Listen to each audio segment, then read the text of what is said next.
കാട്ടുപന്നിക്കെണിയിൽ ഷോക്കേറ്റ് വിദ്യാർത്ഥി മരിച്ചതിന് പിന്നിൽ ഗൂഢാലോചനയുണ്ടെന്ന ഗുരുതരാരോപണവുമായി വനം മന്ത്രിയും സിപിഎമ്മും. പോലീസ് അറസ്റ്റ് ചെയ്ത പ്രതിയുടെ ഫോൺ കോൾ വിശദാംശങ്ങൾ പരിശോധിക്കണമെന്ന് സിപിഎം സംസ്ഥാന സെക്രട്ടറി ആവശ്യപ്പെട്ടു. വനംവകുപ്പിന്റെ കഴിവുകേട് മറച്ചുവെക്കാൻ വൃത്തികെട്ട ആരോപണം ഉന്നയിക്കുകയാണ് വനമന്ത്രിയും സിപിഎമ്മുമെന്ന് പ്രതിപക്ഷ നേതാവ് തിരിച്ചടിച്ചു.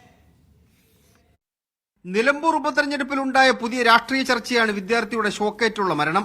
ദാരുണമായ സംഭവത്തെ UDF രാഷ്ട്രീയവൽക്കരിക്കുന്നു എന്ന് പറയുന്ന ഇടതുമുന്നണി ഒരു ഗുരുതരാരോപണം കൂടി മുന്നോട്ട് വെക്കുന്നുണ്ട്. നിലമ്പൂരിലെ തെരഞ്ഞെടുപ്പുമായി ബന്ധപ്പെട്ട് വീണ് കിട്ടിയ ഒരു അവസരമായി ഉപയോഗപ്പെടുത്തിയതാണോ, അവസരമുണ്ടാക്കിയതാണോ എന്നൊരു സംശയം ഉയർന്നു വന്നിട്ടുണ്ട്.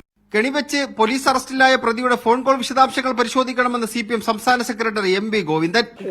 സൃഷ്ടിക്കപ്പെട്ടതാണോ എന്ന് ഞങ്ങൾക്കിപ്പോൾ പറയാൻ സാധിക്കില്ലല്ലോ. പ്രതിയെ കിട്ടിയ ഒരാൾ കോൺഗ്രസ് ആണ്, ഇവിടുത്തെ വാർഡ് വൈസ് പ്രസിഡന്റാണ്.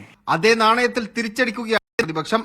വന്യജീവി ആക്രമണ കാര്യങ്ങളിൽ നിഷ്ക്രിയനായിരിക്കുന്ന ഒരു വനം മന്ത്രി വനാതിർത്തികളിലെ ജനങ്ങളെ വിധിക്ക് വിട്ടുകൊടുത്തുകൊണ്ട് ഒരു നടപടിയില്ലാതെ നിഷ്ക്രിയനായിരിക്കുന്ന ഒരു മന്ത്രിയാണുള്ളത്.